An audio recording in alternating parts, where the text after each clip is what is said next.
foi a primeira vez que eu senti a magia na vida real. Oi, eu sou a Mari e hoje eu vou contar como é que foi a primeira vez que eu fui num terreiro de Umbanda. Eu sempre tive curiosidade com a Umbanda, na verdade eu sempre tive curiosidade na espiritualidade no geral. Então desde recursos mais alternativos como tarô, terapias holísticas no geral, mas também sempre fui muito curiosa em relação às outras religiões. Eu cresci no catolicismo, fiz primeira comunhão, era coroinha, todo o pacote. Mas, de uma certa maneira, eu sempre acreditei em magia.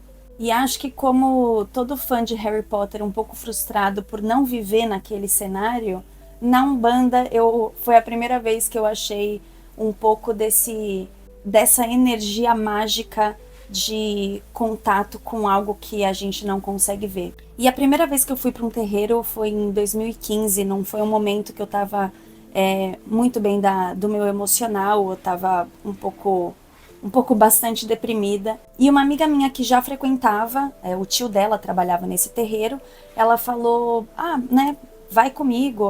Ela levou uma outra amiga também e fomos nós três então pra gira. Era gira de marinheiro e imagina que eu e a minha outra amiga, a gente chegou lá sem saber, sem imaginar o que ia acontecer. Claro, a gente sabia que pessoas incorporariam, que rolaria todo aquele ritual, né? E para quem não sabe, geralmente, né, você vai no lugar, você tá na área dos consulentes, né? Então tem uma área que é só para as pessoas do terreiro, então aonde a gira vai acontecer, aonde a gente vai ser chamado para entrar e conversar com as entidades. Mas até então a gente chega num ambiente, fica ali, vai ter uma conversa, uma palestra da mãe, do pai da casa, passar uma mensagem ali, talvez muitas vezes um tema, uma mensagem do dia mesmo. E aí então começa os batuques, toda a preparação deles para que eles entrem nessa energia de receber essas entidades. Então já é um ambiente com muita música, é muito dançante, é muito para cima, daí já foi uma coisa que me tocou muito, que eu achei muito diferente e que eu também não estava esperando que seria tão assim. E até que um adendo, não à toa, tem muitos pontos, né, muitas músicas de entidade. Então uma música de Oxum, uma música de Oxóssi, que são músicas de samba, né? Tem essa relação muito forte entre as duas coisas. Enfim, estávamos lá sentado enquanto estava rolando o batuque, enquanto as pessoas da roda estavam começando ali a incorporar. De repente, um cara atrás de mim, lembrando que a gente está na área dos consulentes, então em tese tá todo mundo lá só para se consultar. Ninguém tá lá para incorporar, ninguém tá lá para cumprir esse papel, né, na gira. Mas também é algo que pode acontecer, a gente nunca sabe. Enfim, e o cara atrás de mim começou a incorporar, claramente tinha ali alguma energia que precisava um pouco mais de luz, de direcionamento, de ser retirada daquele contexto. Então, quando isso aconteceu, levaram ele para o meio da gira e já começaram ali a tratar nessa situação. Obviamente, o cara ficou bem, estava num ambiente super controlado para isso acontecer, né? Mas não vou negar que eu, né, pela primeira vez ali, noob de tudo, eu fiquei meio... Mas assim, logo depois eu fui conversar com a entidade. Claro que 11 anos depois eu não me lembro exatamente como que foi a conversa com o marinheiro, né? Que, como eu falei, era gira de marinheiro naquele dia. Mas a maior lição que eu tive, a maior sensação que me deu saindo do terreiro pela primeira vez, foi que me despertou uma sensação, pela primeira vez, eu enxerguei uma religião como prática de fé. Então a espiritualidade foi de certa maneira ressignificada para mim naquele dia, naquele momento, naquele ritual.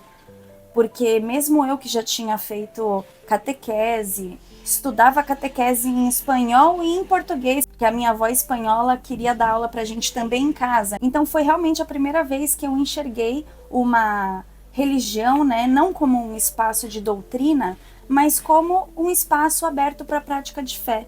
E aí que minha vida em relação à espiritualidade começou a mudar. Eu comecei a olhar para isso de uma outra maneira. Eu comecei a integrar a espiritualidade no meu autoconhecimento. E para mim, que já sempre gostou de simbologia, de história, de mitologia, pô, é um prato cheio, né? Tem todas as histórias das entidades, tem a mistura também, né, como existe na astrologia, elementos de acordo com cada entidade, com cada área da vida que tá precisando ser um pouco mais trabalhada. E pra mim, tipo, não é uma coisa difícil de acreditar, porque primeiro que eu sou a pessoa menos cética da vida que eu conheço. Segundo, que é muito poderoso quando você entra numa roda e você tá ouvindo ali de, eu acredito, né, um ser elevado espiritualmente falando, mas você tá ali, né, em tese, na matéria, você tá conversando ali com uma pessoa que ela vai falar umas coisas ali que muitas vezes é, né, pelo meu entendimento, essa entidade falando com as minhas entidades. Então, se eu vou numa gira de preto velho, o preto velho ele tá falando com o meu preto velho muitas vezes, os direcionamentos que a gente recebe. E é muito louco você entrar nessa roda, tá conversando com uma pessoa física desconhecida para você, mas que vem uma leitura tão acertada, tão sensível, do momento de vida que você tá. Então, realmente, para mim foi a primeira vez que eu estive num ambiente onde eu pude enxergar maneiras de usar a espiritualidade para o meu benefício próprio e não só para uma adoração de Deus, mas sim uma evolução pessoal real de o que eu posso aprender com essas situações e como que eu posso me portar melhor, como eu posso me tratar melhor. Eu acho que isso que é o mais legal, assim, a Umbanda vem com direcionamentos muito claros de mudança e da minha experiência nunca foi relacionado a dogmas, doutrinas, ideias que deveriam ser mantidas. Então, claro que cada um sabe o que é melhor para si, cada um sabe como trabalhar ou como encontrar a espiritualidade da melhor maneira possível, né? Encaixar ela na sua rotina, na sua vida. Mas para mim foi a Umbanda. E toda vez que eu tenho uma conversa com pombagira, com Exu, com ciganos, com baianos, é sempre uma energia muito diferente. Então, para quem gosta de magia, para quem se interessa pelas coisas que a gente não consegue ver, que a gente acredita nessas energias e nessas frequências que movem tudo ao nosso redor, mas que a gente não consegue ver, muitas vezes não consegue tocar. E tem uma outra coisa também que eu acho fascinante toda vez que eu vou pro terreiro, é quando as pessoas incorporam, e aqui eu vou falar principalmente, para exemplificar, mulheres incorporando uma pombagira ou mulheres incorporando cigana. Imagina que, né, as entidades elas carregam um arquétipo, um perfil, digamos assim. Então a pombagira, para exemplificar, ela é essa mulher empoderada, livre. E aí você de repente vê senhoras, sabe, incorporando e acessando essa energia que tá, a energia, né, de todas essas energias, elas estão dentro da gente. A gente consegue acessar esses lugares. Nem todo mundo, nem todos e nem com tanta facilidade, mas eu acredito que, num geral, a gente consegue. Então você vê ali uma senhora de 80 anos que ela tá se portando e se movimentando como uma mulher sensual de 45, sabe? Tipo assim, empoderada, que sabe de si, que sabe seu valor. Então, é isso. Eu acho que o lúdico, que é bem mais real do que lúdico, mas entra muito em mim nessas horas, quando eu tô no terreiro e eu vejo